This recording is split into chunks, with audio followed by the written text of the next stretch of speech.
rock. Love a good tech day, and that's how we're going to start this show. Yes, we do. This is the 5 on 5 podcast presented by directmusicservice.com and Nuke's Hot Sauce. Nuke's is doing a little art show right now in Portland. Make sure you check them out if you're out here.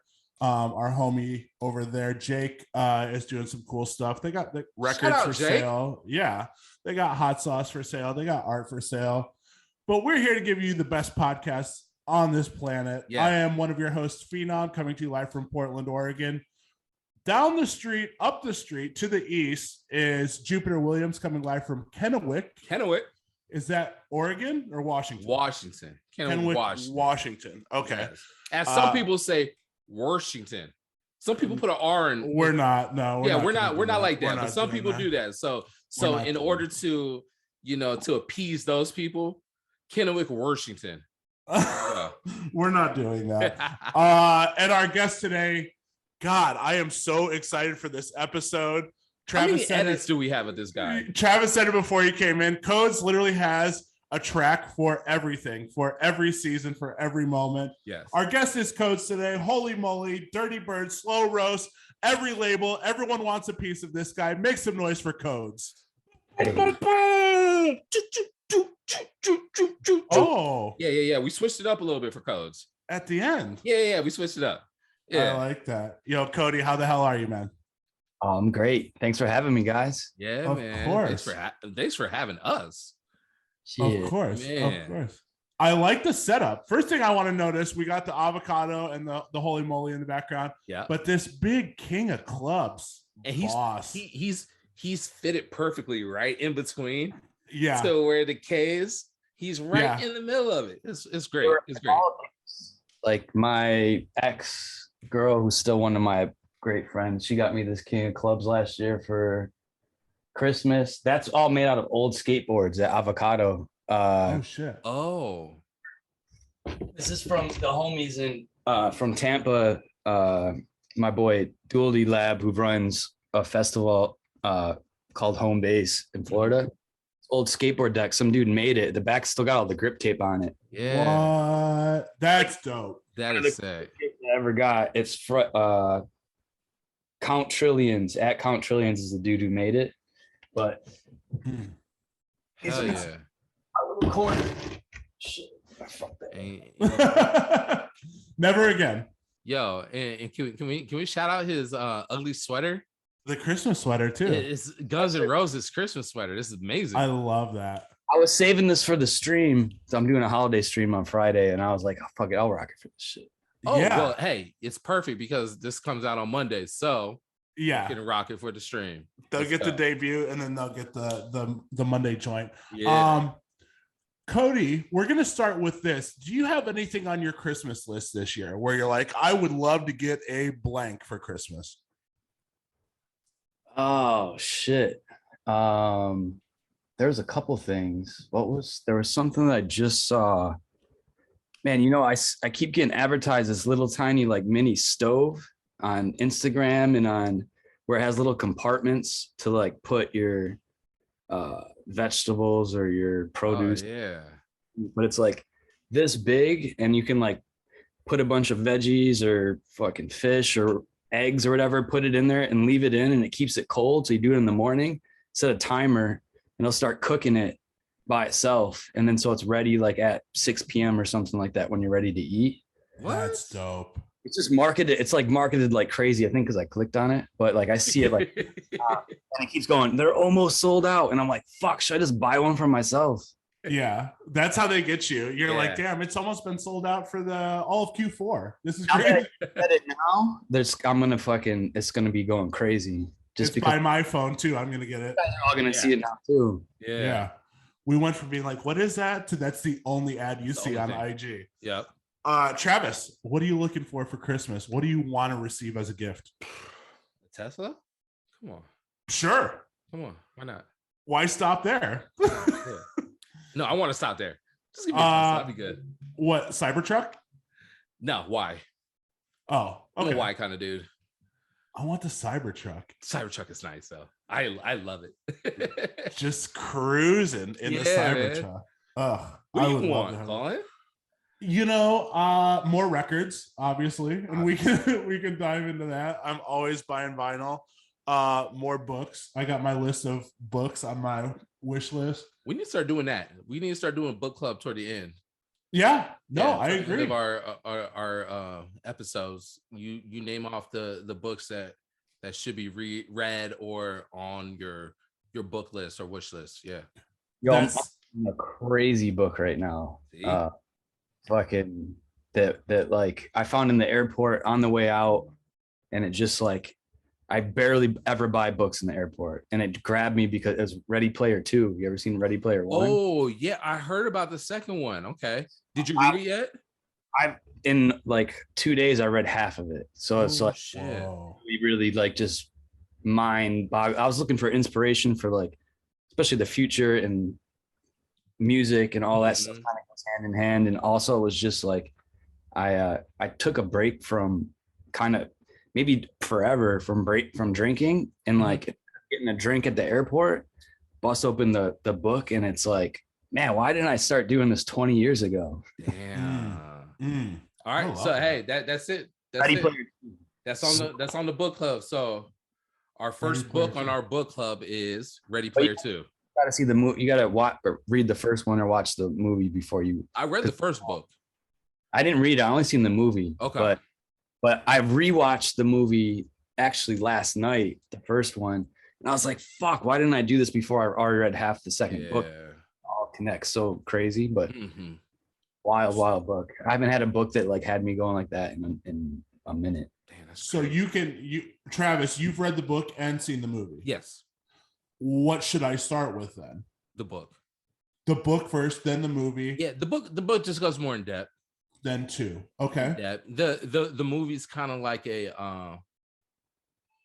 just moves faster because it's a movie, Yeah. That's why all these like shows on Netflix and Disney Plus are great, because it's really like reading a book, because it's all drawn out. It's slow burning storytelling. Read the book first, watch the movie so that you can get the visual comparisons, and then go on my wave and read book number 2, Ready Player 2. Well, I want to add one more book since we're here, since we're talking about it. Yeah. I got this the other day. Never Be Alone. I don't know. You guys might have seen me post about this. How Bloghouse united the internet and the dance floor. This is so much fun. This is from Lena Abascal. Interviews from Acid Girls, A-Track, Bag Raiders, Bloody Beetroots, Cobra Snake, Cool Kids, Chromeo, Crookers, all of the main players. I started reading this the other day. I'm already almost halfway through it. Looks like a fast read. It's a quick read, 180, 90 pages, something like that. Everyone should add this to their book list as well, because if you were around during that time, Cody, I know you were right in the mix during this time. We were all playing shitty 128s and having a blast, and this has a nice little bit of nostalgia to it. I haven't heard that Acid Girls. I haven't heard that name in a long time. Long time. Yeah, some of these names on the back here, even like the presets and Spank Rock, Banshee Tech, all of that. I'm like, damn. Man, it's the funny thing is I have my next remix coming out next on the 21st of January is a Bloghouse remix. Oh, really? What? That's what it's like, Code's Bloghouse remix. Oh, but fuck yeah. It's like something that I made and I was like, man, this sounds like some Bloghouse shit. So I just went like full balls. Yeah. Are you gonna release it on Hype Machine? You should. I should, only release it on Hype Machine. Yeah. Oh my god. Or MySpace, put it in your song for your profile. Oh my god. Oh man. Dude, what a good era. And I definitely want to talk with you about that too, as we had the homie Treasure Fingers on here as well, and he kind of went in depth on what that scene was like at the time. What we do around here every week, we compare 2 artists head to head, their top 5 songs as viewed most popular on Spotify. Every round you pick one song, and the other song you toss to the side. This week was my pick, and I'm kind of riding this wave of Jay-Z. Everyone's talking about how no one can go against Jay-Z in a versus, but there's been some names thrown out. One of those names was down in Atlanta, Georgia. You can probably guess the direction we're taking this in right here. A lot of people have said Future could hang 20 rounds with Jay-Z. So we're going to go 5 rounds today with the most popular Jay-Z and Future songs as viewed most popular on Spotify. And we'll kind of decide from there if he even has a standing chance. You know this ain't fair for me, but okay, let's rock. It's interesting, though, because some of these songs, Jay-Z does have one of the Drake Certified Lover Boy songs on here now due to popularity. They love all. Okay. Yeah. So let's start with round 1. We're going to open this up. Codes is going to be our first pick. Jay-Z, Paris, or Future, Way Too Sexy? Which one you got, Cody? Jay-Z by a long shot. Yeah. Travis? Ball So Hard. Yep. Okay. Yep. You can finish the rest. Yep. All right. I'm gonna vote too. Since that too. Oh, really? See, I told you. Dude has a remix for every single song that's out. Of course. That one's like 10, a good at least 8 years old, 9 years old. That was a long time ago. Yeah. Oh man, you gotta run that back. Do you still play it or no? I forgot about it. I don't even have it on my computer that I bounced all my shit off of. I'm gonna see if how far back I have music from you. I know it's pretty far back. I know I have. I forgot the first time I started downloading his stuff. I'm gonna go with you guys on Paris too. Way Too Sexy is just killed the dance floor. Well, I don't know. It was the big. It's single. one of the most requested songs. I can tell you that in the past like 3 months for me though. But the outcome is always the same. It is. I'm gonna be real. I don't even know that song. I'm too sexy for that one. Oh shit! You know what's fucked up is me and my boy did a record that was "I'm Too Sexy for My Skirt" and had a girl it was a pop record. Oh, and that came out, and then and he's like, "We took too long to put the record out, dude. Fucking Future just put that fucking record out," and I was like, "It's still different." But my boy Nickelfields, shout out Nickelfields, shout out for the hook, and Mo, this awesome singer Mo, sang it. I was in LA. I had a record that I already did, but it had a Pharoah Monch sample on it, so I took the sample off of it and gave it to them, and that's what they do is like write tunes and shit. And wrote this crazy record. He's like, "Yo, this is crazy." I was like, "It's a crazy idea," and they just did that, and someone else I think just sampled that. Right said for shit. But I do know what that is, so I lied. I kind of put it out of my head though, because it fucked my shit up a little bit. You were like, not only do I know that, I have a remix for that, sir. Yeah. That I forgot about, along with my other remix for Paris that I forgot about. Bro, my man stays in the studio, stays locked in. Producers, DJs, there's your tip for the whole fucking show. We're giving it to you 5 to 7 minutes within the show. Yep. Stay in the fucking studio. Make a remix for everything. Round two, gentlemen. We'll lead off with Travis on this. I think I may know where you're going to go. Travis, Empire State of Mind or Mask Off? Shoot. Mask Off. Yep, exactly. Mask Off. Exactly. So embarrassed. Shoot, way embarrassed. So embarrassed. Yep. It's not that easy. Fucked up on that one. What do you got, Cody? I mean, how can I not say New York State of Mind? But also, I think that's Future's hottest record to me. Is Mask Off. It's that sample too, man. Yeah, fucking crazy. Yeah. Fuck. But New York all the way. I'm sorry, Jay-Z. All right. Cody's going with Jay-Z. I'm gonna go with Mask Off. Man. It's just a fucking. I think it may be because I heard Empire State of Mind too much that I have to go with Mask Off, because Mask Off still hits in the club. You can still drop that in. I think it's relevant because it's always going to be Mask On for the rest of fucking history. Yeah. So. Fuck. We'll see. Round 3, gentlemen. Travis, this is going to suck for you again, buddy. Jay-Z. You're going to say March Madness, aren't you? No. Worse. Jay-Z, Numb / Encore with Linkin Park. Oh man. Or Future, Too Easy. Let's start with Cody. I don't even know if I know the Too Easy song. I really don't know much shit about Future, to be honest. But that's fair. It's off the Drake album. Oh yeah. That's right. That's like my least favorite Jay-Z song though, for sure. That whole album, that mashup album. Just the Linkin Park part of it. but man.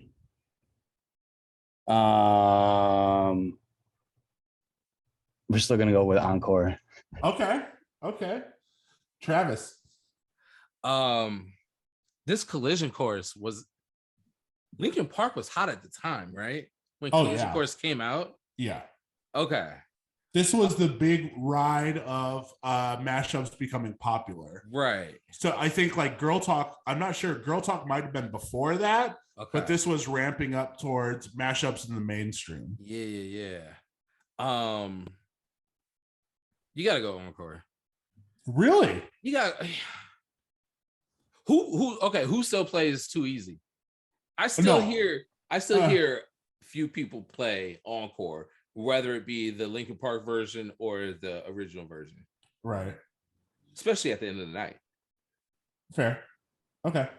I don't even remember the last time I played Too Easy. No, I don't. Yeah, it's kind of a skip over. Yeah.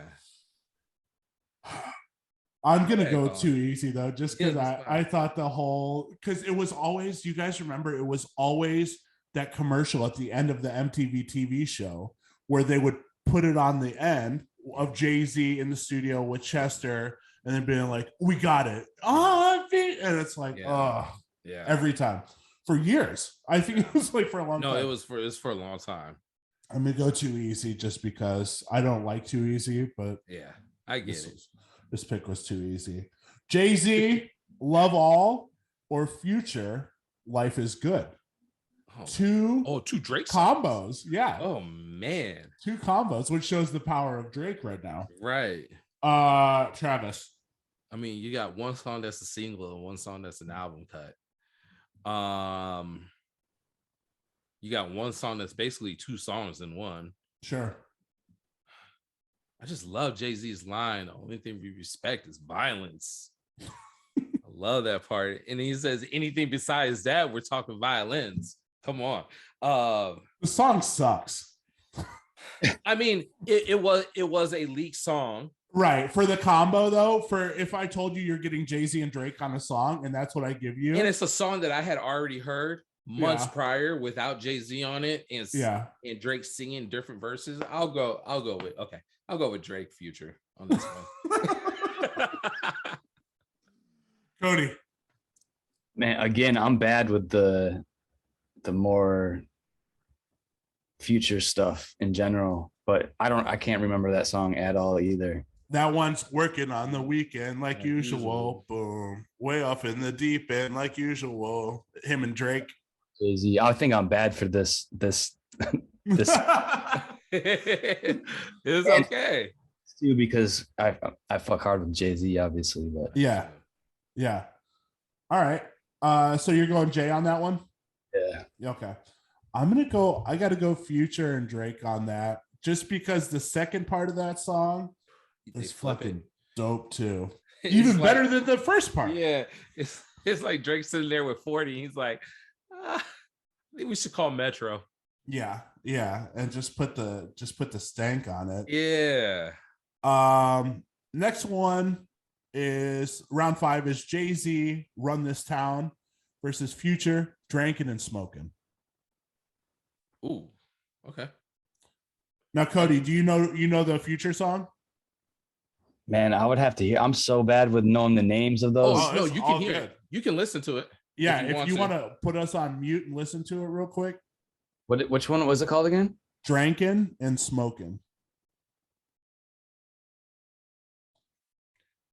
I do like that song though, Drinking and Smoking, but I gotta go Run This Town for me. You're going Run This Town? Yeah. Shout out to the Navies out there because I'm a part of the Navy crew.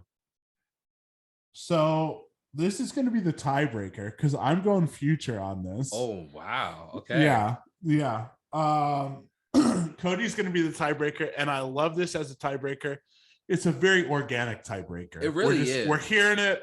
We're going to decide, and that's that. Way to put Codes on the spot, though. This is great. This is how it should be. Yeah, I got to go with Jay-Z. I can't fuck with Future like that. Like anytime I hear it, I'm just like, I don't know. Yeah.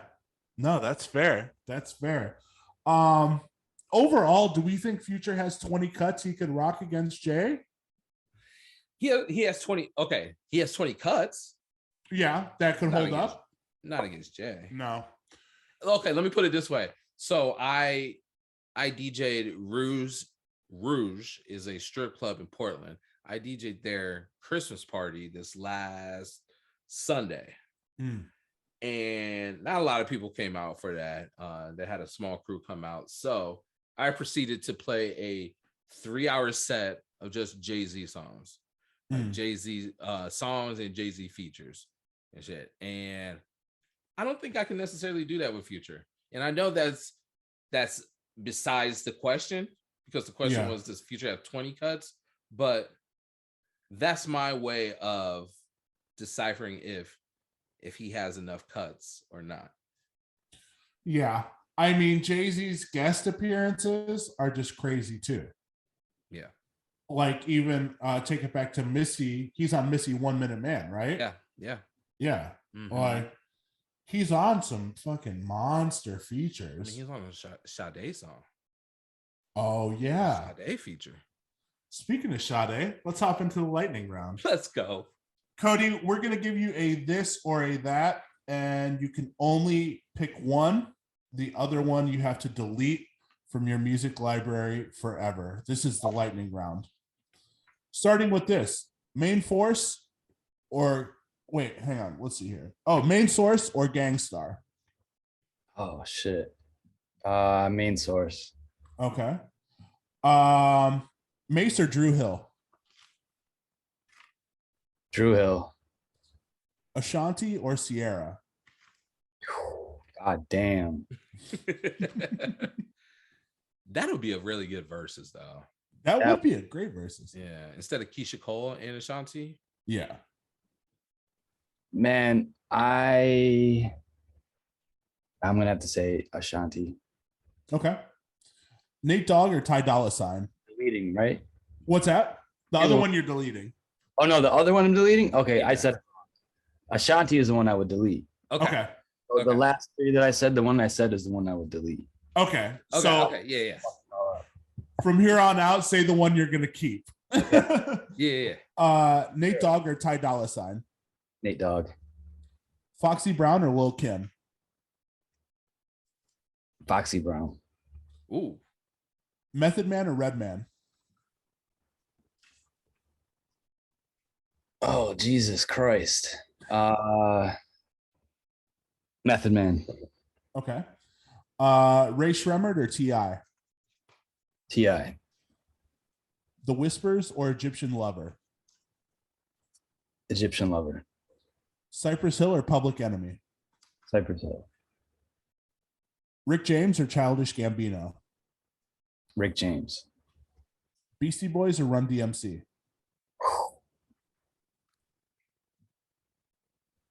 Damn. It's a New York ass matchup right there. That's got me fucked up. Man, either way, I'm wrong. Beastie Boys.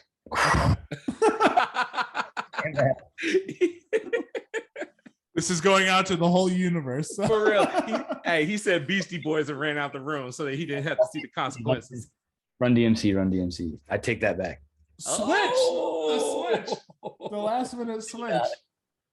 Okay. Steely Dan or Gangstar? Jesus. Gangstar. Okay. Big L or Big Pun? Big L. The Roots or NERD?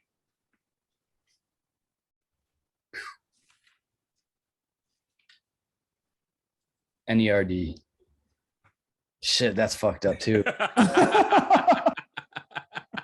Man, it's hard. I saw the wheels turning too after he said that. Yeah, he's like, oh. I don't know if it's like all like you're just talking about the band, the nerd, right? Yeah. So the roots. Okay. David you were Bowie, taking into account like all the Pharrell productions, right? Yeah, and that productions. Okay. Mm-hmm. David Bowie or Queen? Man, this is fucking with my heart a bit. Right.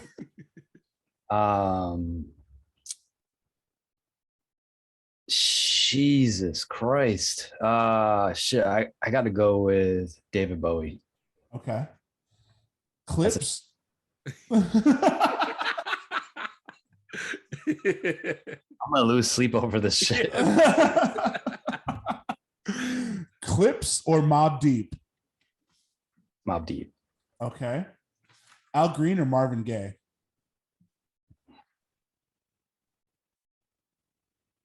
Marvin Gaye. Okay. Kendrick Lamar or J. Cole? Kendrick Lamar. Drake or Dr. Dre? Dr. Dre. Okay. Luda or Juvenile? Luda. Weezer or Blink 182? Shit. The first concert I went to was Blink 182 when I was like 12 or 13. But that was before they were, man. But I'm gonna say Weezer. Weezer. Okay. All right. Hold up real quick. Cody, what was your favorite concert that you've been to? My favorite concert. Holy shit. One of the most memorable ones. Mm-hmm. I have so many of them, but just because this was like kind of a turning point in my life is my dad took me to go see the Ozfest when Korn was on tour with them. Or I don't know if it was even called Ozfest. It was some Ozzy Osbourne tour. And I didn't really like Korn. It was before, it was maybe their first album had just about came out and a bunch of my homies listened to it and I didn't get it. And then I seen them live. I also think I had a sip of my first Bacardi Coke. But we got take backstage and I got Ozzy to sign a backstage pass. He was all bugged out and like shaking and shit. And like, this was like 26 years ago. Damn. That long ago? I don't know, but I was young and it was awesome. The drummer threw a drumstick and I got the drumstick too. So best concert ever. Yeah. It was pretty sick. It was pretty sick. Damn. Was Rob Zombie on that too? Nah, I can't remember. I think it was might have just been Korn and Ozzy, and Korn opened for him. Huh. It's the War Memorial in Rochester. It's fucking huge. But it was dope. Damn. I'll never forget that. I still have the frame somewhere. Oh, hell yeah. That's fucking dope. Man, Ozzy, legend. Fucking legend, man. That's is definitely someone on my bucket list on who I would like to meet for sure. Oh yeah. Well, I didn't talk to any. There was a huge line and he was just like yeah. Couldn't talk. He was all, I think it was the end of his still getting really fucked up or like dealing with the side effects of that or whatever. Damn, that's crazy. Fucking legend, man. Couple more for you, and then we'll get into some career highlights for you. Yeah. AC/DC or Guns N' Roses? Shit. Oh, we know the shirt. Okay. Sade or Aaliyah? Oh, Jesus Christ. Man, I don't even know if I can answer that one. Fuck. I love Aaliyah so much. Yeah. I feel like a piece of shit for saying Sade, but I gotta say Sade. Okay. It's like picking your mom and your sister. Which one you gonna pick? It's tough. Beatles or Beach Boys? Beatles. Okay. Missy or Busta? Man, those are two of my favorites. I gotta say Busta, but fuck, can I even say Busta? I don't. That would be a good one against Jay-Z. Fucking Busta. Which one? Busta against Jay? Yeah. I think that would be good. I think so too. In a versus, but yeah. Anyway, fuck. I guess I'm gonna say Busta. Okay. I feel shitty about that too. Two more to wrap up the lightning round here. They're not easy. Prince or Michael Jackson? Prince. Okay. And last but not least, we ask it every single week. Go. Outkast or Hall & Oates? Outkast. Okay. Oh, okay. See, the other Easy. ones were a struggle for him. That was really easy for him. Yeah. You don't kill the messenger, but I'm not a super big Hall & Oates fan. Fair. That's easy. Okay, that's fair. That's easy. I like when that question's easy because a lot of times that's the one. If that's easy, all the other ones are fucking difficult. Right. Yeah. Right. So I like that. I want to start from the top. You and I have been friends for a minute. I don't remember exactly where we met. I think we've shared many shots between then and now. How did you come up with the name Codes, or how was that bestowed upon you? I mean, it was just a nickname instead of Cody. People call me Codes years, and so I've had a couple different personas, and my first EP that came out on Slow Roast, and I had finished the records and I'd given them to Craze and Kill the Noise, and they were like, shout out both of the two big bros. And really like two of the dudes that kind of kickstarted my career as Codes for sure. We kind of all came up with the idea. Well, I was like thinking about doing something different, and then they're like, well, why don't you just do a new project and then start this? Because it was basically a disco house EP. And I was more like the electro, it's the tail end of the blog house stuff. And I was trying to think of a name for a really long time and like something catchy or fucking gimmicky or whatever. And then I was like, you know what, I'm just going to do me. And that's kind of what started the whole, my career as Codes, was I was just like, I'm going to make like a dope, like whatever the fuck I want, basically. Mm-hmm. What name were you rocking with before that? I was doing TADT, or the American Dream Team. Okay. Which the only did a big record that was called Money, Bitches, Cars, Clothes, and Weed. And which I ended up selling that record to Universal. The only actual record that I sold to Universal. And we did a My Boo cover with an ex-girlfriend. And it's the first time I used Melodyne and like made her voice sound all auto-tuned, and did like My Boo remix thing. That was my first record that I signed to Nervous. And that was all the American Dream Team, which started as a joke and was supposed to be like a band where it was going to be like, I had a persona that played the guitar, that played the drums. And this was all during the blog house. Mm-hmm. Huge on Hype Machine. I remember all of this. Yeah, I have some of those songs. I know I do. Yeah. We had a group called Monster Squad too that was basically kind of a spin-off of that, which a bunch of homies that Whiskey Pete was on it.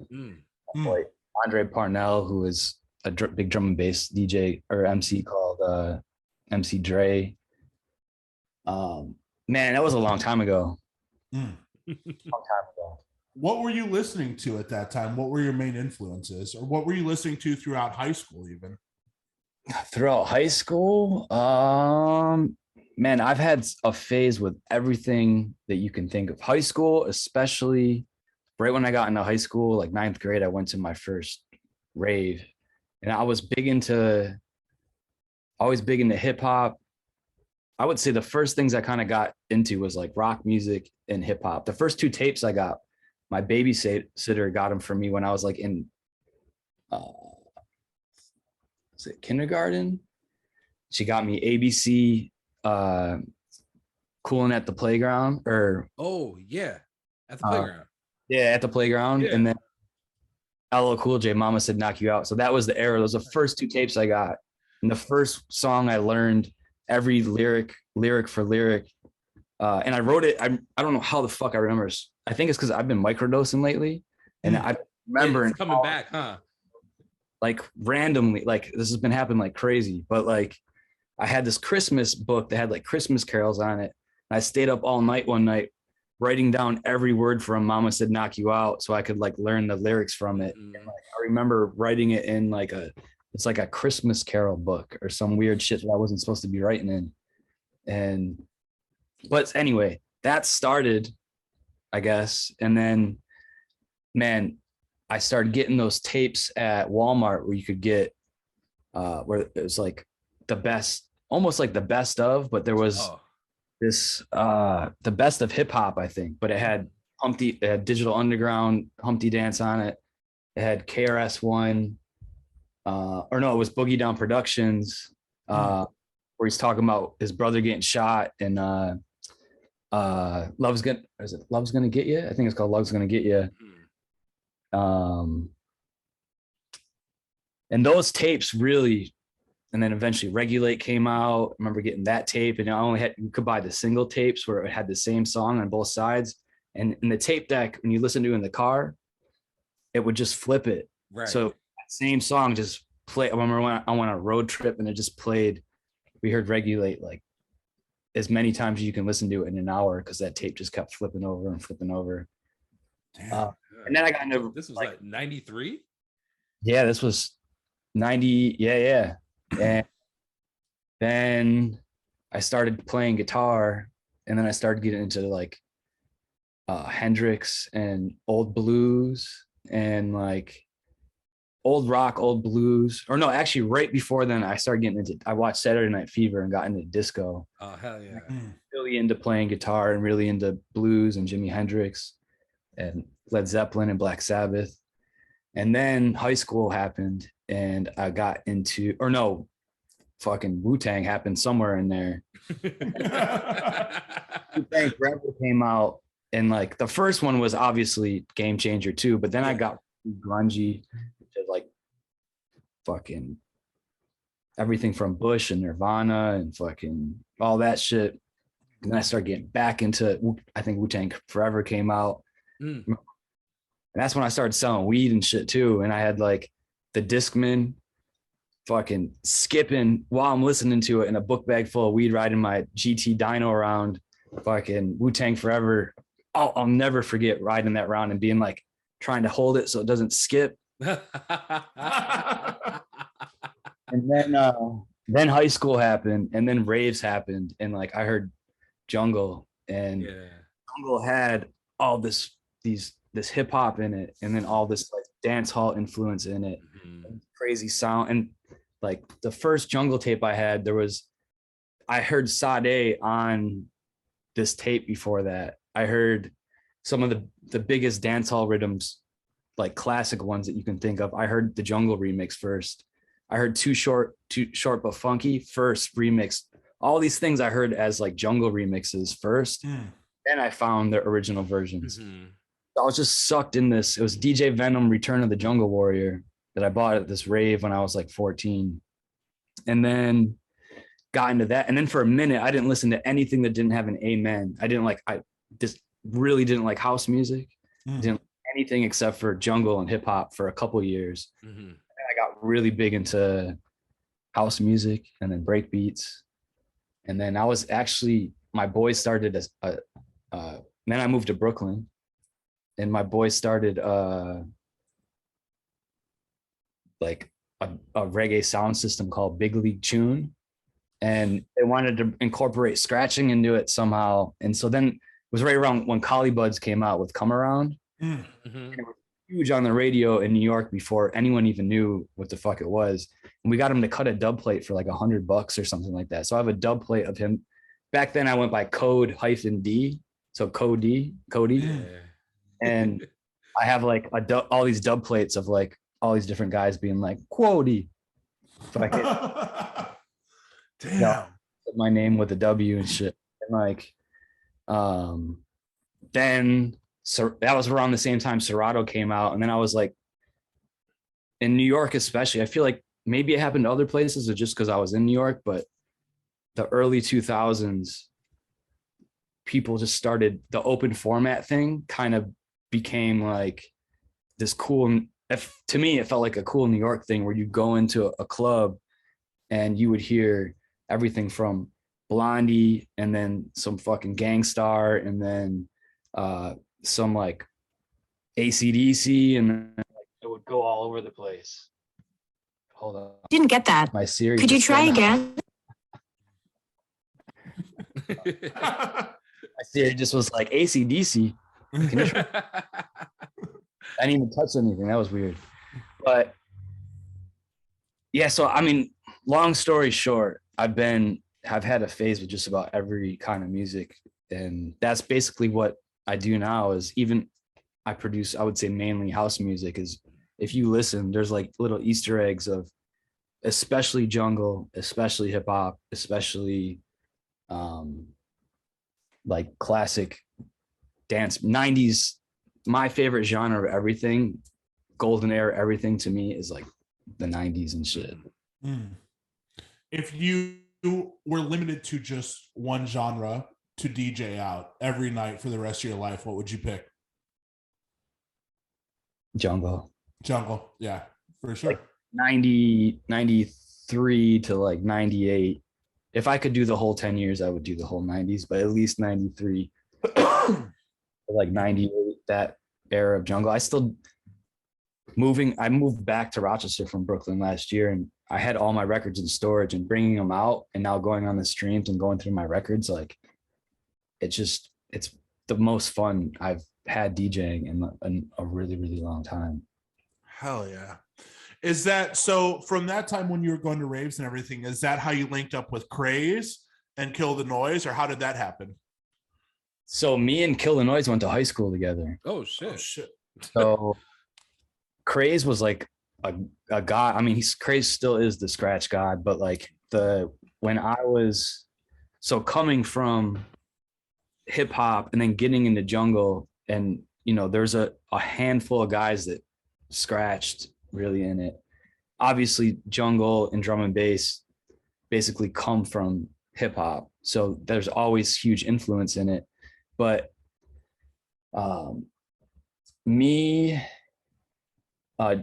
Jake Kill the Noise is a couple years older than me, and we had art class together.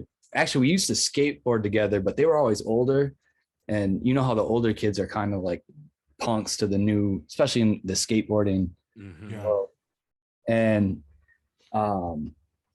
Jake always stuck up for me for some reason, and was like always super cool to me, even if like the older kids were kind of like just like, we were all punks, I guess you could say. But like then we had art class together, and there was I think we were the only two people that DJ'd in our whole high school. So we kind of connected on that. And then I was in the drum and bass, he was in the drum and bass, and we started talking, and we basically built this lifelong friendship, like that started on back then. So this was, I want to say I was in 10th grade and just starting to DJ, just finally learning how to mix and all that. But all the older kind of DJs that were running shit in our town of our city of Rochester wouldn't fuck with us. We were just punk kids, and we scratched too. So we were like on this battle mentality too, where we'd be like, yo, let's battle. And like people, that pissed people off. And we weren't even like battle DJs like that, but everyone's like, these kids are punks. We don't want to give them the time of day. So our relationship basically started on, hey, we're going to take over this fucking city, which is funny now, because it like evolved to like, we want to take over the world kind of shit. But we did it, started a night. Eventually all the people that kind of hated on us ended up playing our night. We ended up playing their night. We started touring around and stuff, but he used to go by E1 and I used to go by Cody. So we were like a duo, it was E1 and Cody. So, and he stayed with drum and bass. I started getting heavy into house music and breaks and two-step. And this is still vinyl days. And he moved to San Francisco. I was still in Rochester. I was doing all kinds of making illegal money. And, you know, it's funny to talk about it now because, you know, it's almost like our kids aren't going to know a world without illegal or with illegal weed, right? So now pretty soon weed's going to be legal everywhere, and most kids aren't going to know that. So it's almost like I was a bootlegger back then, is what I call it. Sure. It's like same thing with alcohol, where it's like now that shit is fucking legal. Anyway, I got really mixed up making money. He went ahead, got signed to a bunch of big drum and bass labels. And then when he moved back to Rochester, I moved to Brooklyn, and I started producing. I started working in the studio called Pulse Music. And then the electro thing happened. And then he started the Kill the Noise project, and that kind of blew up. And he befriended Craze around that time. And I was like, what, dude, you're fucking homies with Craze now? Like, that was like, you know, he was like, I remember sitting at this rave and seeing him just go from genre to genre before Serato, all vinyl, flawlessly, and then scratch and do his thing over drum and bass. And I was just like mind blown. So he was one of my idols for sure. And then they started Slow Roast. And I used to send him Jake records all the time, and he always gave me like tough brotherly love, like, this is kind of whack, you know, but fucking just keep doing it, you know. I believe in you, just keep doing it, you know. And like, well, how do I do this or how do I do that? No one showed me how. Fucking figure it out, you know. And I was like, fuck this shit, I'm gonna make some dope shit. And eventually I sent them a bunch of records, and they're like, oh, this is dope, like, let me send this to Craze. I think that, like, I really like it. If Craze likes it, we'll sign it. It's like, yeah, let's sign it, like, on the spot. So that's how that whole thing. And then he ended up being a big brother to me, and Craze took me to Australia to tour for the first time. And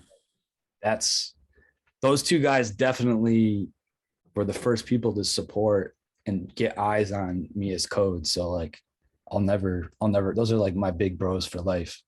So fucking dope.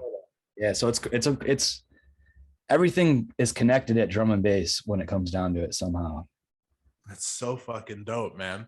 And that's just something, I think drum and bass is starting to get bigger again, you know, in festivals, and definitely at EDC, it has its own stage again, stuff like that. But there was a time there where that was getting written out of the books, you know, where there was like that weird electro time where it was like, okay, drum and bass is still only popular over in Europe, or, you know, over there. And, you know, Hollywood got a hold of drum and bass too, and bled that shit to hell. Like, you know, The Matrix.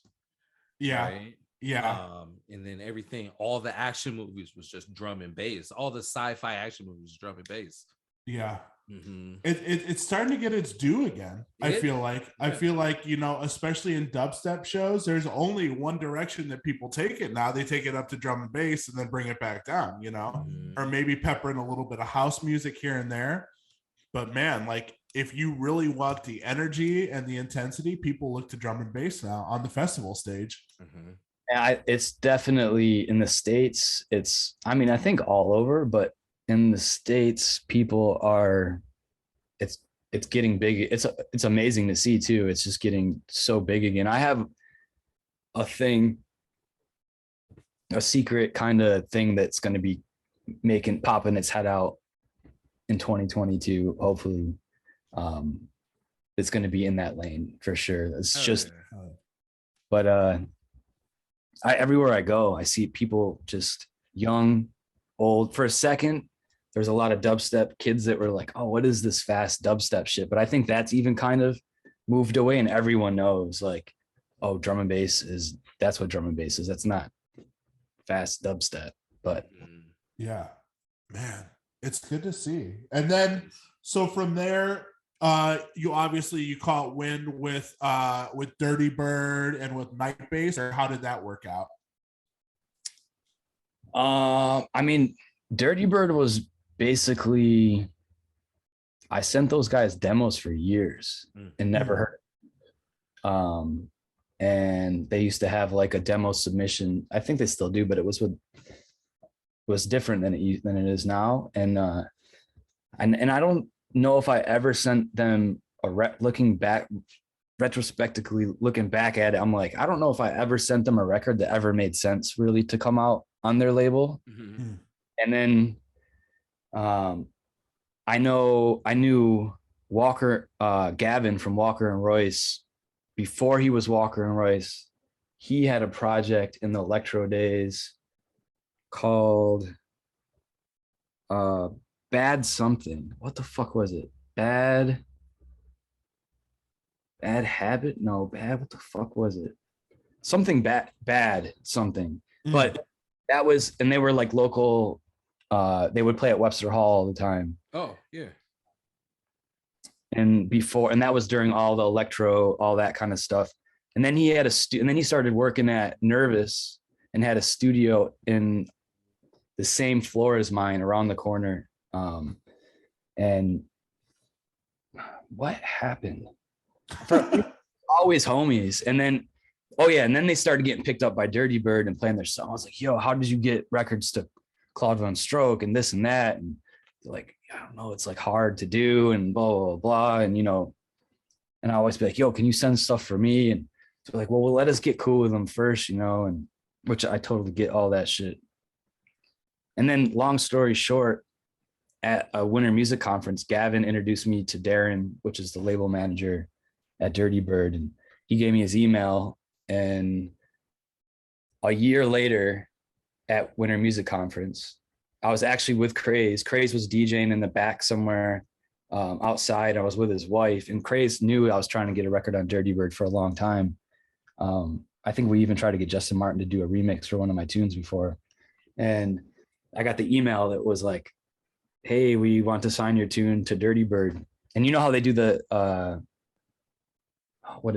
at the strip club every Sunday at the end of WMC, Hard to Leave party? Yeah. And I had a flight at 6 a.m.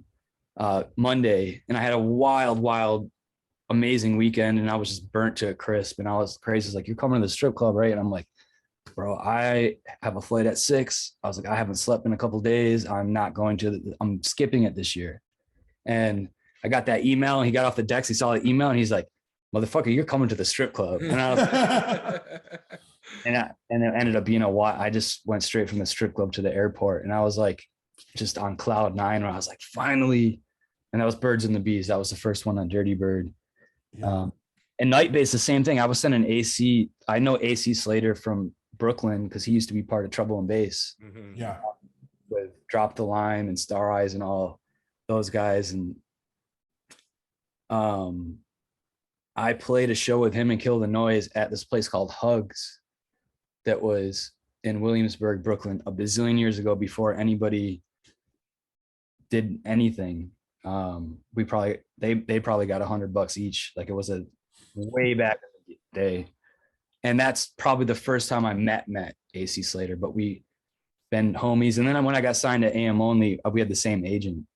So my agent was Denise, also did AC Slater, and he started Night Base. I sent him records for a minute. He didn't sign anything. And that was the same thing. It shit don't happen overnight, That's like, people are like, oh, expect a lot of records I get too.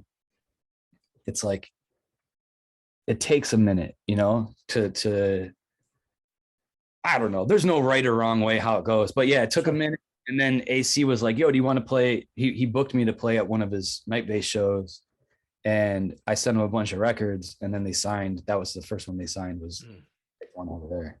But that's how a lot of it is definitely like the AC Slater thing, Night Base. Those are the two funnest parties to play, in my opinion. Night Base parties and Dirty Bird camp out or camp in or any of those. So I got really fortunate that been able to put records on both of those. And now the main focus has just been focusing on my label and carving my own lane. You know, it's like got the cosigns from everyone that you can get cosigns from. And now we're just focusing on Holy Moly. Yeah. And I do want to mention that too. Holy Moly it's growing rapidly. I'm watching the streams. I'm watching, you know, the crew is just fully supporting the Twitch movement, which is fucking dope. Mm-hmm. You know, when shit kind of hit the fan, what was your mindset? What was your goal or your game plan to integrate Holy Moly and Twitch? Or was it always integrated? Nah, like Twitch was an accident. And I was like, I gotta say, I know everyone was fucked up when the pandemic happened, but I had my first big, like I've toured with other people, but I had my own kind of thing set up finally and I did the first time ever where I booked all my flights ahead of time instead of like booking them kind of last minute ish. So I was just ready to go. And then it was just like, that weekend I was supposed to start. And then the homie called me. He's like, yo, get ready to cancel everything. I'm like, bro, I just bought the most plane tickets I've ever bought in my life. And he's like, nah, man, get ready to cancel everything. And I was like, no way, dude. Yeah. And then that happened. And my roommates were DJing locally and bartending locally still when I had just canceled my whole livelihood. Mm-hmm. Still got to work and make money. I was like, so do I, yo. But I'm like, what the? So I didn't go home. I was staying at, which ended up becoming my girlfriend, but I was dating this girl for a couple weeks maybe. And I came back from a show and just went back to her place. And then we got shut down. And my roommate hit me up the next week and was like, are you sick? I was like, what do you mean? It's like, oh, fucking our roommate had COVID like the first week. He got COVID. The cook at his work died from it the first week. Oh my God. He had it for like at least a month or two. It just kept coming back.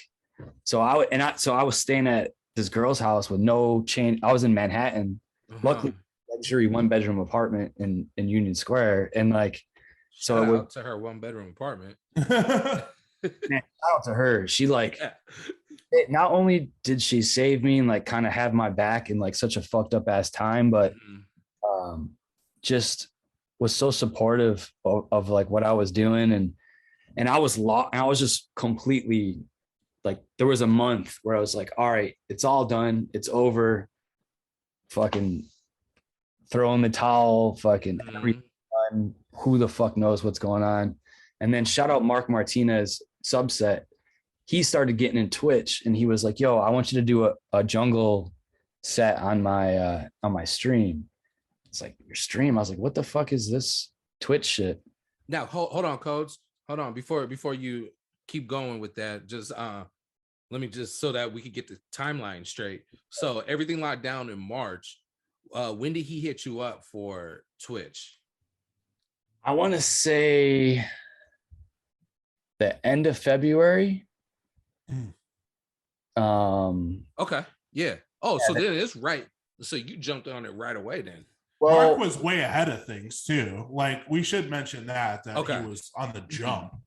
Yeah, he was on the jump and he was doing it.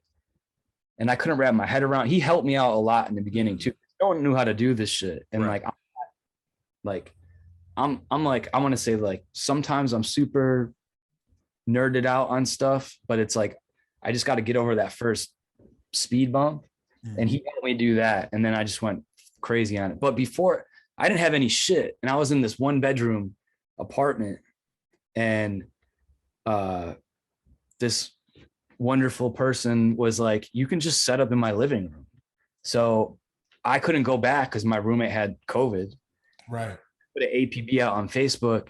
And my homegirl, Mary Lindsay, was like, yo, I live like an hour away, but I'm not using my turntables. You can just, I'll drop them off to you. So she drove me her turntables. I brought them up, set them up in this girl's living room / dining room. And then that for months, the green screen was, I went downstairs, bought a red plastic tablecloth and taped it behind me. And like, I had a piece of shit computer that I could barely stream. I couldn't stream anything with a video or anything. So I just had like a picture of the city, or I had a picture of guacamole or some shit like that. And like, that ended up being the first, and it was really bad. It was using the FaceTime camera and shit, and it looked like shit, but it was like, whoa. And all these, I just got to be creating or I get really depressed, you know, like that's just how it is. And I had no outlet, couldn't go to the studio. I couldn't write tunes in her. I tried to write tunes in her living room and I just was fucked up and I couldn't do it. But then I had this new outlet thing to learn, way to be creative, way to play my music, way to connect with fans. And she just loved to dance. So like, it was this perfect synergy where we'd fucking make guacamole. We'd get a bottle of tequila and she would dance and I played tunes, and that's how the Couple More crew and all that Twitch shit ended up being born. So dope, man. That is sick. Shout out to you for not giving up, man, because it's very easy as soon as that tech shit hits the fan where I was like, yo, I don't know, man. Like you need to fully be invested, because I'm sure you saw those Twitch numbers from people streaming. You saw all the homies that were DJing with you kind of dwindle down, and you're like, hey, I'm still in here. Like as soon as people are leaving, you know. Still dwindling. Fucking. Yeah. Oh yeah, Coach, you're like the only one. I mean, I be going on the Twitch sometimes, man, and it's like you, Bonix, Fashion, Zach, yeah, and T-Pain. Yeah. I mean, they throttled it. It was. I wish that I had jumped on it a little bit sooner. Just same. They throttle you like before they started getting wind of, or before they started getting fucked with the copyright stuff. Because I think they tried to ignore it for a minute, and then they came down hard on them, and then you see everyone's numbers just jump. Like Dirty Bird and Desert Hearts used to do 10 to 20K every show that they did, because they would put them up in the front, whatever the hell you call that. Yeah. And they stopped doing that with a lot of music. I don't completely know. That's a complete theory of mine, but everyone's numbers went down, and now you see most people don't do it. It's like, what's the point of doing it? But I got such a core group. What that ended up doing for me was not only, I feel like, saving my life a bit, because I was just so lost and so gone and so depressed. But then I became friends with these people that ended up being like fans, but like more than fans, where they're like friends, they're fans, and they're also like, we built this connection where we went through some fucked up shit together. Like that was my escape. And it was other people's escape as well. It's like, we're stuck inside. The news is going crazy. Trump's going crazy. Fucking the right outside the crib, all the looting and shit was going crazy. Yeah. Protest. There was a point in time when there was constantly 3 helicopters for like a week or two just going above where we live. So it was like almost like a psychological warfare kind of thing for a minute. So there's just so much fucked up shit going on. People dying, people getting sick that, fucking, man, a lot of homies just aren't even here anymore. It's just like super fucked up. But all that shit, everyone was going through that. So go through that with this weird thing, Twitch, which if you told me before the pandemic, I wouldn't have given it the time of day and been like, why am I going to DJ in front of, like, now I got 3 lights, 3 computers, a fucking camera, and I got a green screen, I got a blue screen, depending on what I want to wear, and fucking all this different shit. And it's like a little TV studio. But if you told me that, I would have never have done that. And shout out my boy Dave Jed too, because he would call me and be like, yo, check your mail. And then new camera showed up and he was like, yo, you owe me like 100 Logic lessons. And I was like, and he's the motherfucking man. That's sick. Yeah. That's like, sick. He's like a really good friend of mine who's had my back since. He's seen me go through every phase and shit. And he's just always been killing it. He's still killing it. But damn. He would, so like between my friends, my family, my fans, like really just helped me get through this crazy shit. So now everything's back, not back, but shows are kind of back, or who the fuck knows, really. Yeah. I thought for a second they were. Yeah. But now it's time to kill it so I can give back to everyone that kind of helped me out. And that's what the Twitch thing kind of was, is these people subscribing. People used to tip, no one tips anymore, but people used to tip and all that kind of stuff. That saved me from going under, but it also built this relationship with this group of people that we went through some shit together. And we started, and this couple more crew thing came along, which was like amazing because all this was so organic. Like nothing was forced. It wasn't like me sitting somewhere being like, oh, let me think of something that I can market or gimmick, or it was like, I was at the end of my stream having a couple drinks and being like, all right, I'll play a couple more, and then play a couple more. And the next thing you know, it's like 4 hours went by and all the people are still there. There's 100 more people there. And then I made a couple more emoji, and now they started using it everywhere in Twitch. And then Dirty Bird brought me on to do the couple more with Code show on Dirty Bird, which kind of built my relationship with them a lot more too, especially with Andy and Barclay, and probably helped how I got booked for Camp In and Camp Out and all that stuff too. So it just was fucking wild time. I don't remember what the question was. I just went on another. No, that was great. That's it, man. That's I got a question though. Have you met any of your Twitch fans, followers out in real life? Every city. That's what's up.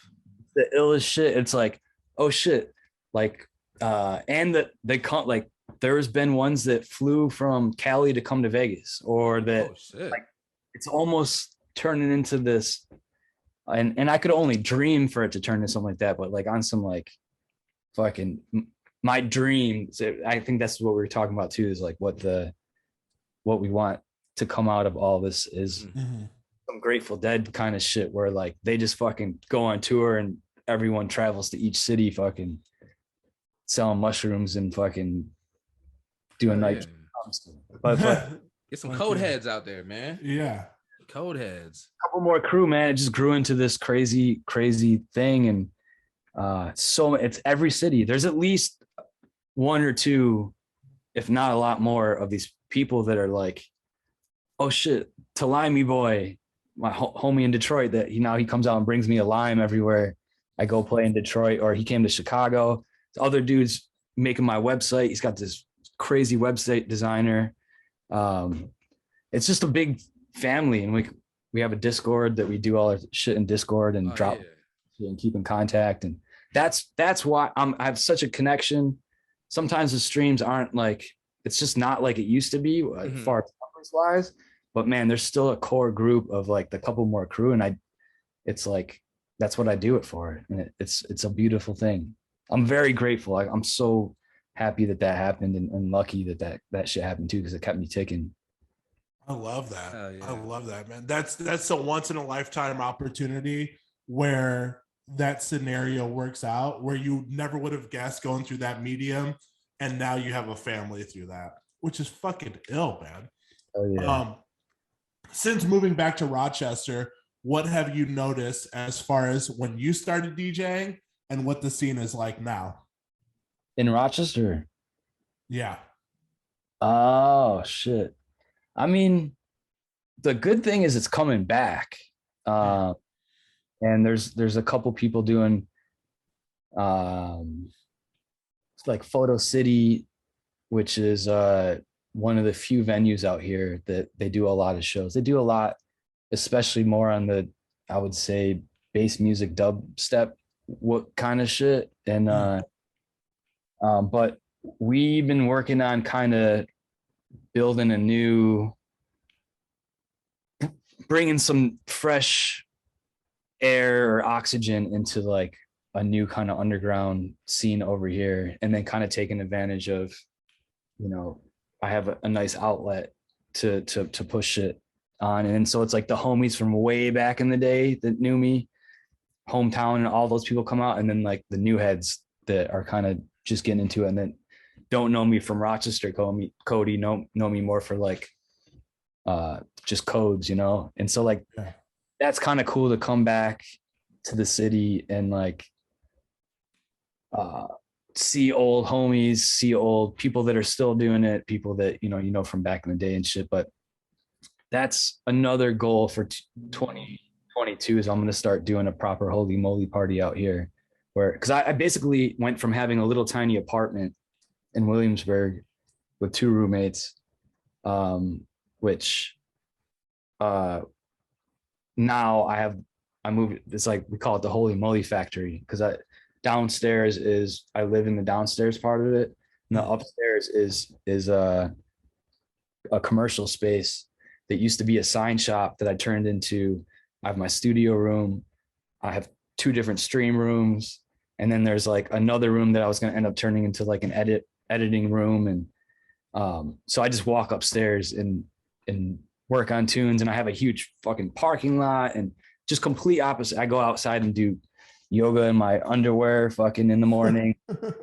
Completely different life than living in. I was in Brooklyn for about 17 years, and that different life. My parents live right up the street. My sister lives right up the street, and my grandma lives right up the street. So just flying out of Rochester sucks. And thank God shows have been pretty dope in the past 6 months. But flying out of Rochester, getting there, it's dope because you get there real quick. You don't really wait in any lines, but coming back, especially when I'm coming from the West Coast, I never get home until like after 11, 12 o'clock, and everything here shuts down at like 10 p.m. So that is a negative, but the positives outweigh the negatives for sure. And it's like, man, New York City's going through it again right now too. And I'm like grateful that I'm not there, to be honest. Right.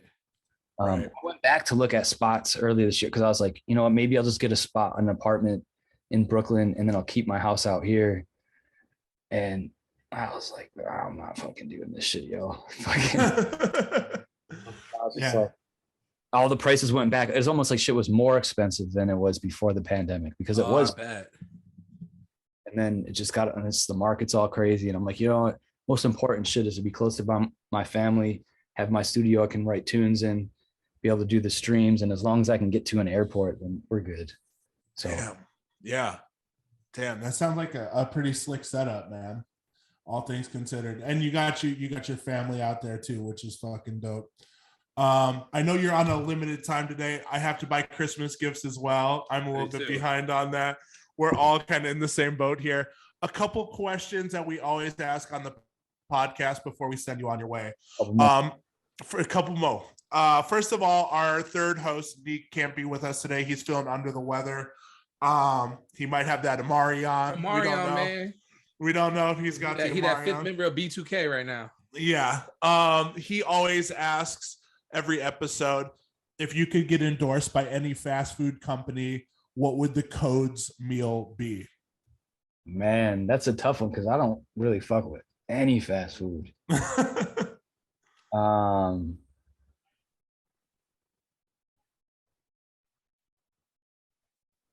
Yeah, I don't even know. I was fucking with Chick-fil-A for a minute, and then I got so many friends that were like, yo, they do some really terrible shit.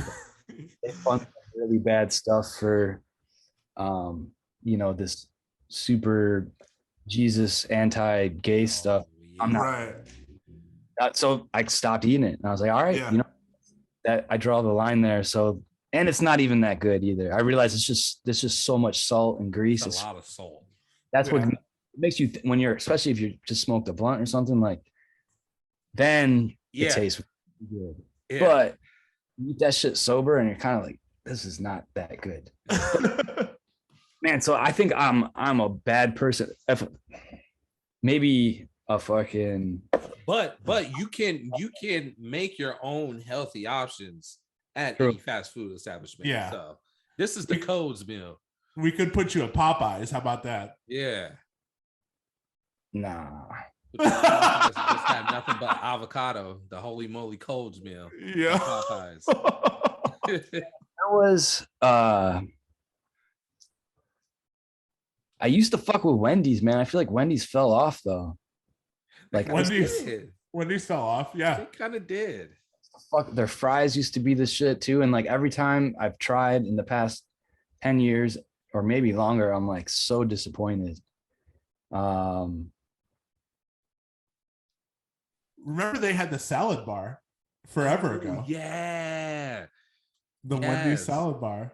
Wendy's prided themselves on that salad bar. And the taco salad. Yeah. That was a big to-do. Yeah. And Wendy's prided themselves on their baked potatoes too. Remember that? Yep. Ever since Dave passed, everything kind of went to shit. Yep. Yeah, my boy used to work there, and when we were in high school, and he'd said where they get all that meat from the chili is like they just scrape off all the leftovers from the burger and just pour it into the thing of chili. That's where all that meat comes from, is like the burnt shit that's stuck on the burner.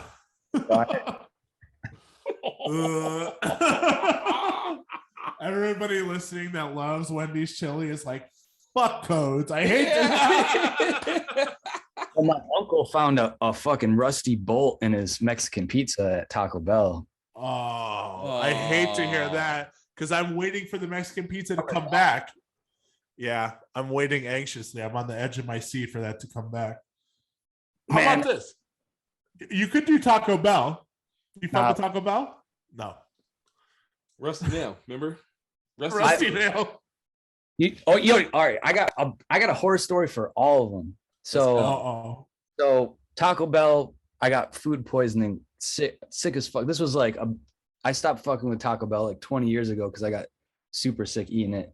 But with Craze, the first time I hung out with Craze, we were supposed to get dinner. This was in Miami during the music conference, and it was supposed to be a fool's gold. It was a fool's gold party at what was that club called? Not the Railroad. What the fuck was that club called? Anyway, it was a spot where they did everything. Before we went there, you ever seen those? All right, this is actually has so many parts to it, and I'm trying to do this quick. Not biggest skill, but you know Billy the Bass fish, the thing that talks. Yeah. You know that McDonald's song? You ever heard the "Give me back that fillet of fish"? Give me that fish. Yep. Mm-hmm. The first studio I worked at, the guy made that song, and they licensed the song to Billy the Bass McDonald's fish, and they needed a remix. And so if anyone has that, you have the option to play the regular version or the TADT remix. Okay. So I have a remix with the fish. If you buy these fish anywhere, you can hear my remix on it. And I got paid a bunch of money for it. And I did like this electro. This was during the electro days, and it was like and like you can hear it in this fish. So long story short, that being said, I used to eat a fillet of fish every week just because I was like, I got money off it, and I thought they tasted good and shit. So then Craze was like, we were supposed to get a nice dinner, and we end up shooting this shit, and we're like, yo, we got to go to the club, so we're just gonna stop at McDonald's real quick. Stop. I was like, all right, I'll get a fillet of fish because I'm the fucking fillet of fish king because my remix is on the toy and shit. I got it. It was like desolate. No one was in this McDonald's. That shit must have been sitting there all day or something like that. And like, I took 2 bites out of it, and my stomach just went. And then by the time we went back to Craze's, or no, we went straight to the venue. We get to the venue, and it was Craze, my girl, shout out Jess, and I think that was it. Maybe Craze's, maybe Roz was there too. And instantly I'm like, yo, I got to go to the bathroom. I couldn't leave. I was in the stall. It was like super sold out, super busy. There's a line to get in the bathroom. I'm stuck in the stall. Every time I get up, I got to sit back down. I'm like, this is I haven't got A-Track yet. I haven't met, this is before I know any of these motherfuckers. And I'm like, I'm sitting there blowing up the bathroom, thinking I'm going to die. I don't know if I'm gonna puke or crap. I'm like, it was so bad. I never ate a filet fish ever again after that. But I was stuck in there for like 3 hours. So, and then finally got out. I tried to get a cab to go back to South Beach, and we're in the city. And my girl's like, hey, we're going to this other party. It's on the way. Do you want to go there just in case you get sick? So I went there and then got stuck in a porta potty for a minute. And, and I was just like, and I was covered in hives. My whole body was covered in hives. So the worst food poisoning, allergic reaction, fucking gnarly Miami, fucking all it. And I was fucked up for the rest of the music conference. But that was so I have a horror story with every freaking thing. So that's another reason why I have I mean, hey, do we give Codes like a sit down restaurant to do his meal? How about this? Since last time I saw you, we were in Chicago together. Give me your Chicago pizza order. Oh. And where's it from? And what's on the pizza? A Chicago bowl of soup order is what you're talking about. That deep dish life, baby. Man, you got, I mean, I sound like a prissy motherfucker, but I don't fuck with the Chicago deep dish. I'm gonna lose fans from that too. Just Chicago fans. That's fine. One of my big, how about what's on a Codes pizza in general? But no, I would just do cheese and then your wild amount of sauce that you guys put on that shit. But yeah. and some filet of fish cuts on top. There you go. Right. Yeah, that filet of fish story reminded me of Bridesmaids. What happened to them in Bridesmaids? Remember? Yo, yeah, where she's like just plops down in the middle of the street. Yeah. Oh my god. Speaking of movies, though. Codes, we are building our DJ biopic cinematic universe, just like the MCU Marvel Cinematic Universe. So in this DJ biopic cinematic universe, who is playing Codes? And it could be anybody, dead or alive, in the entertainment realm. It could be anybody in like the animated realm too.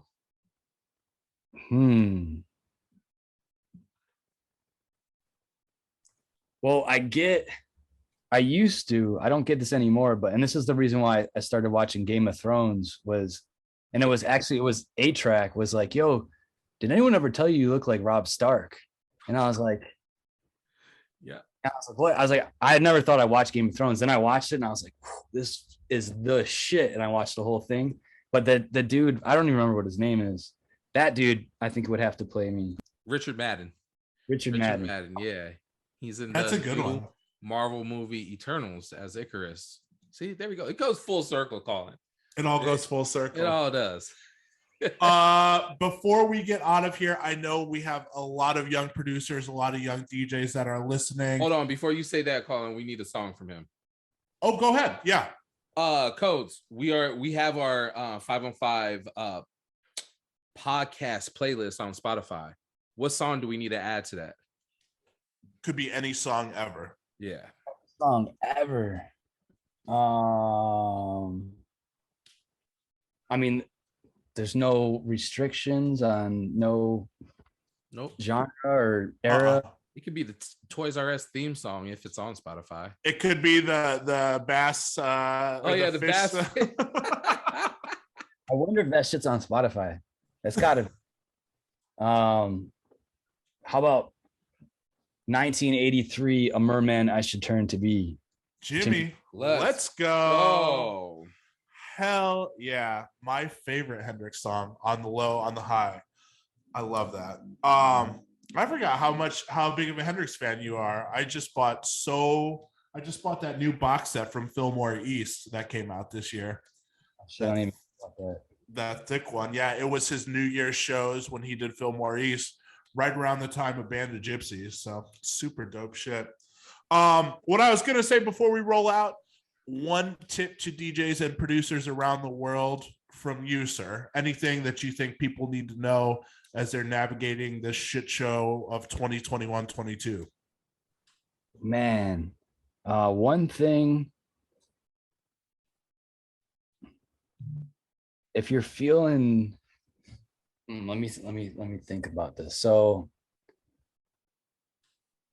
all right, I think the most important thing now. So, I'm basically stealing this idea from.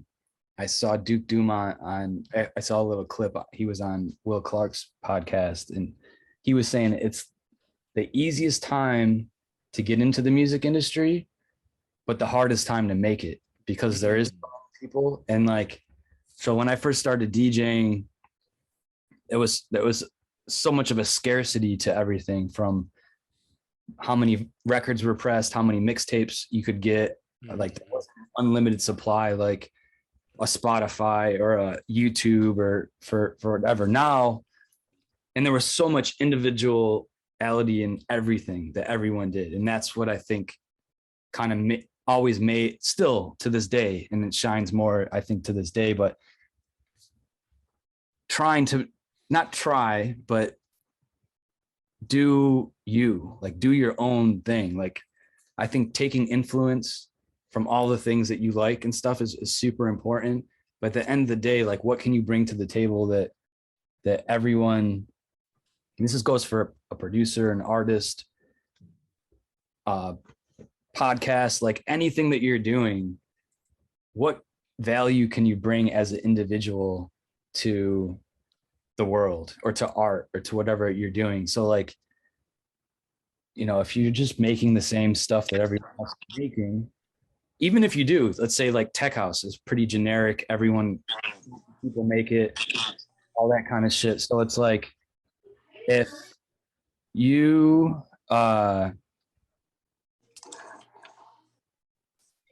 do you like bring some, what the fuck? Hey, Tim, he was in the middle of just like letting all these young producers, young DJs know. Yeah, he was dropping science, he was bro. dropping the gems on them. I came in like, what? You know how many years Tim Tones has been doing this to me? This is my nephew right here, Asa. Hey, what up? How you doing? Cody Codes, are you in Rocktown right now, bro? I'm in Rocktown. Tim's from over this way too. Can you close this? Bro, I'm in Rocktown right now, bro. That's fucked up. You didn't tell me. I'm telling you right now. Breaking news. He interrupted my spiel and didn't even tell me he's here from Vegas. Here we are, bro. Here we are joining on the 505 podcast. So Cody, dude, used to be the illest jump up jungle DJ. That's when I met him. That's a sign. Yeah. This is like 04. It's like 04. Me and Tim playing guitars, scratching. Tim was definitely like, still to this day, we're overdue for a scratch session for sure. But yeah, for sure. The few dudes that was good at scratching around here that we used to push each other and like. Yeah, like I knew Cody when he first started producing too. Like, remember his first copy of Reason? He had this big like Serwin Vega speaker in his room. Only one.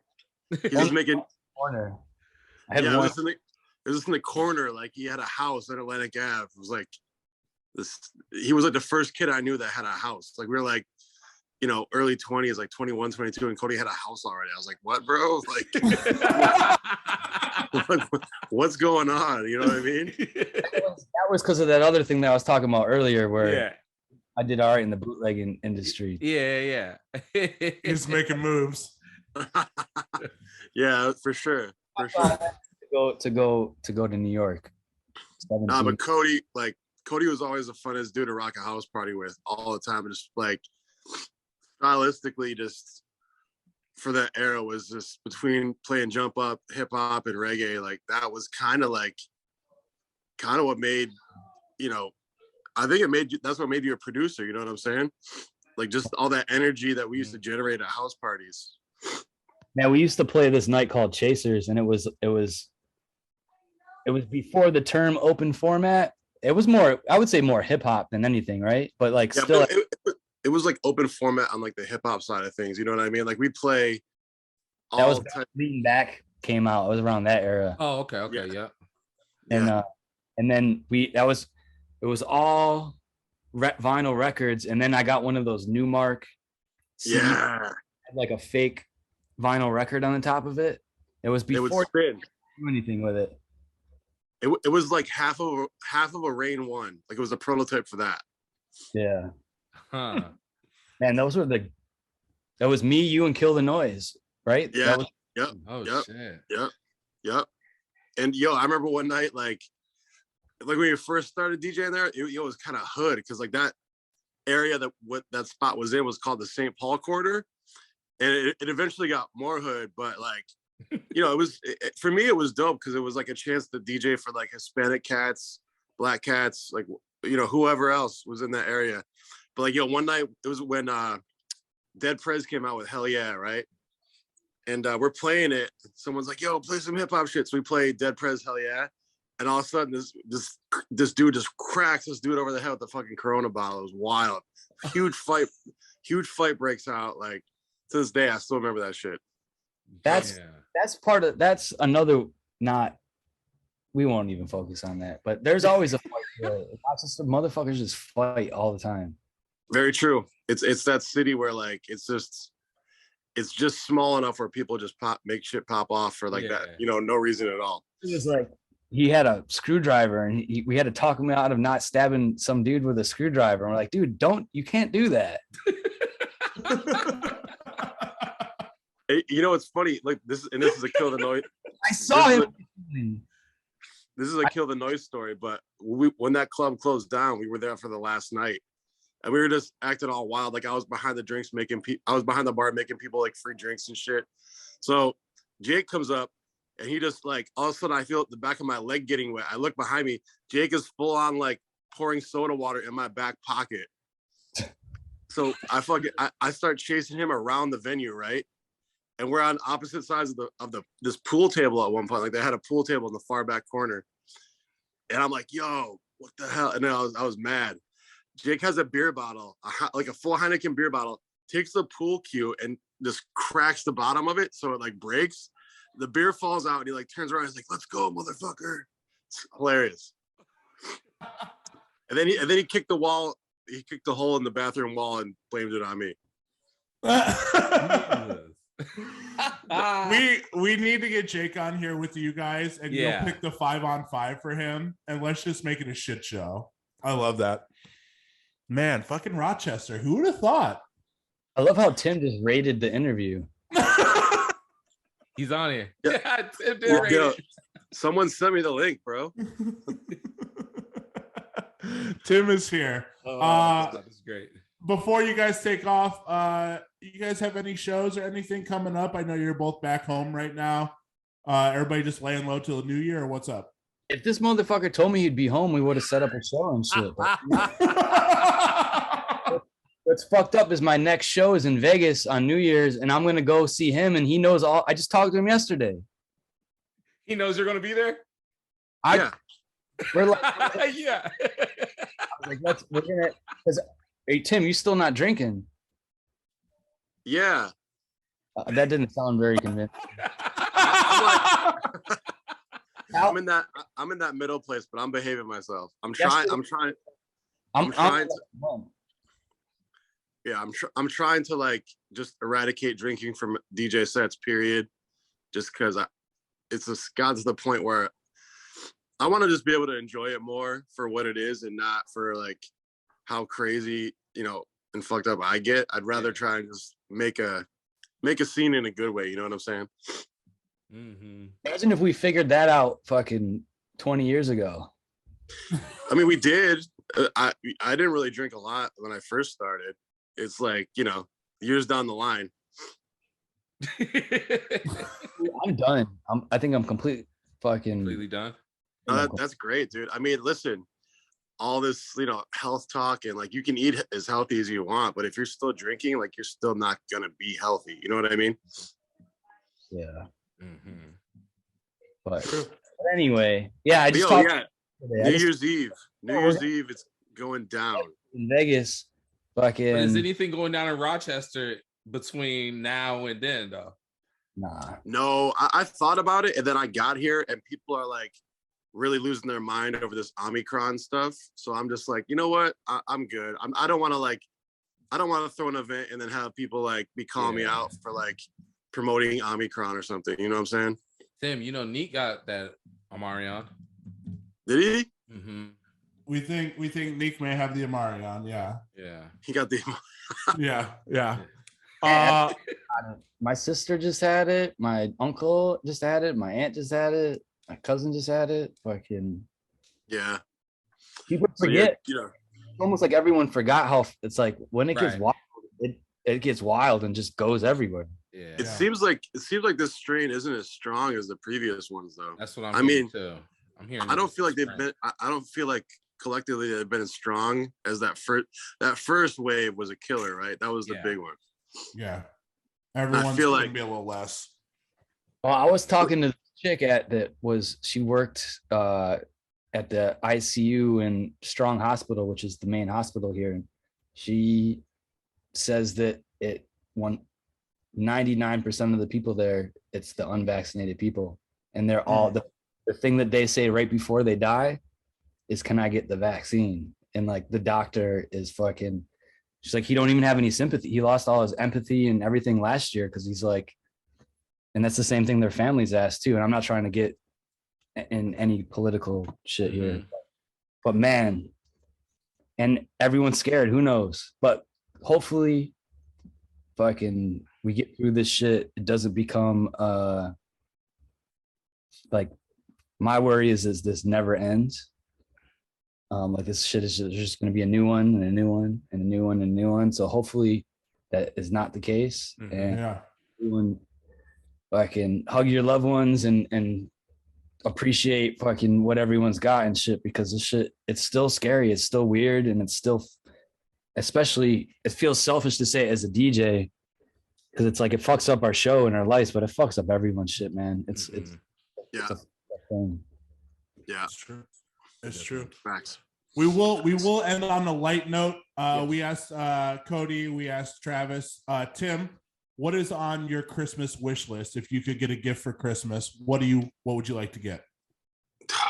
I'm gonna be boring as hell with this, because me and wifey just bought a house, so I'm gonna say ceiling fans, bro. As one is spinning right above him. Yeah. I'm not at my house right now. I'm in Rochester at a friend's house. He's gonna grab that and fly out to Vegas with it. He got to his house in Rochester and was like, I need this. Yeah, I mean, this one's kind of not my style. It's just kind of a little too colonial for me. I need something a little more low profile, like modern. But my man that would love to have a ceiling fan doesn't quite like the one you guys have. So I love that. Boys, I'll be out in Vegas next weekend. Hopefully we can all grab a bite together on New Year's Day. Where you link? You're definitely not for that. New Year's Day, I'm playing this private party for this aerialist. So that's right. And then the next night I am with P Dot at Lucky Day. Dope. So right on. Yeah. Dope. Fucking I'm doing Disco Pussy New Year's Eve with Ghetto Blaster and Franklin Watts, and then hell yeah. The only other plans, we were supposed to get brunch on New Year's Day, right, Tim? Yeah, that's happening. I'm at 18. You're gonna be in Rochester. I'm at 18 Bin on New Year's Eve doing Let's Be Friends party. And then New Year's Day is brunch with Codes, man. Nice. Lock me in for that. I get in at 10 a.m. So let's make it happen. Hell yeah. I got New Year's Eve off, so fuck. You want to fly out? Come to Vegas. I'm smoking weed and sleeping. They got that in Vegas. Come on. Yeah, man. Come on. Yeah, they got that in Vegas for what? $200 for an ounce? Ooh, you're right. Listen, those weed taxes are real out here. They're Vegas, so real.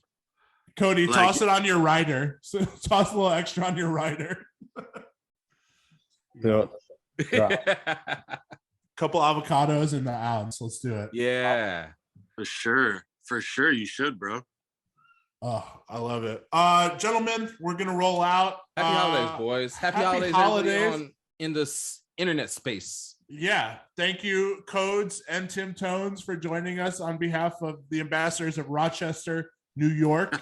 Yes. We greatly appreciate you both. Hope you have a fantastic. Yo, is Rochester is that Syracuse? It's an hour. It's right in between Syracuse and Buffalo. Gotcha. Okay. Yeah. Okay. Mm-hmm. It's like the Trinity. It's like Syracuse, Rochester, Buffalo. Gotcha. Hey, shout out Griselda though. Let's go. Shout out Griselda. Yes.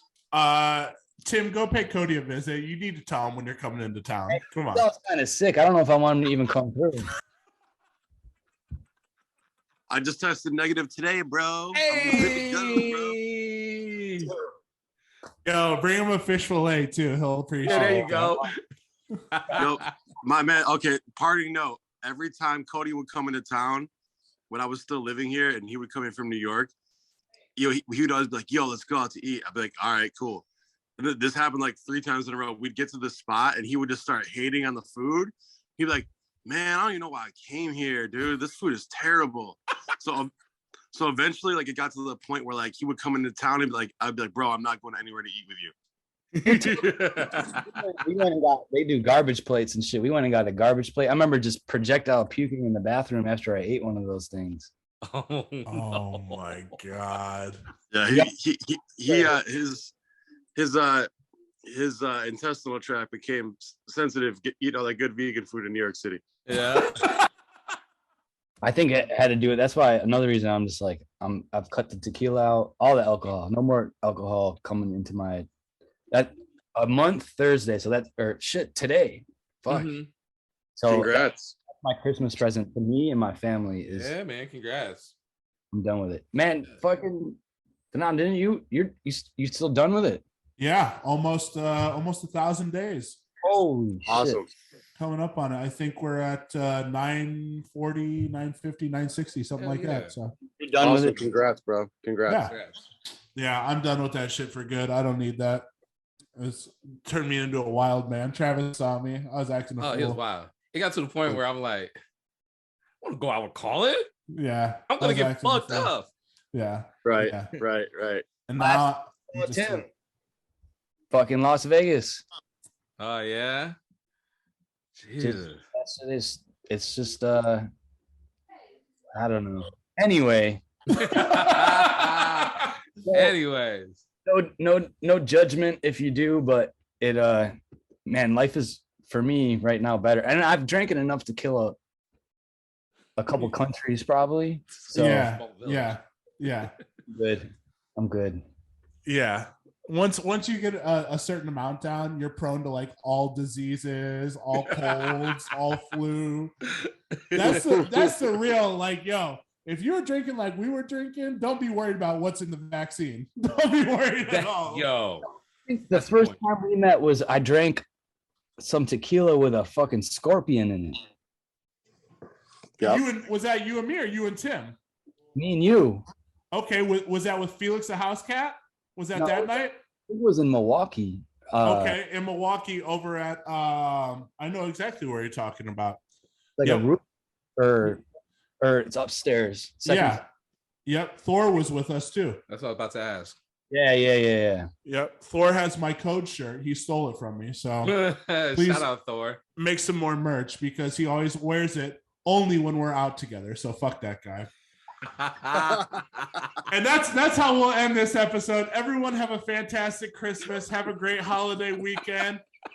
And we'll see you guys in Las Vegas.